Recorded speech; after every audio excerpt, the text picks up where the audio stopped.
Su médico le recetó Duofem, un tratamiento para la menopausia, en vez de los anticonceptivos que ella había solicitado. El resultado, un embarazo de varios meses al que María Muñoz ahora tiene que hacer frente.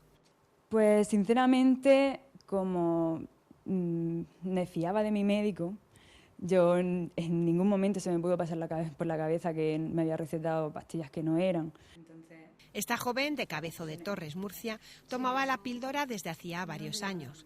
Por eso, aunque el medicamento era nuevo para ella, no leyó su prospecto, un error que asegura nunca volverá a repetir. No se me ocurrió leerlo. A partir de ahora me lo leeré todo, sea el medicamento de lo que sea. Tanto María como su novio se encuentran en paro. Por eso piden a la Seguridad Social una compensación económica que les ayude a costear los gastos que supone ampliar la familia. Una situación que de momento no tenían previsto, pero que ya está en camino.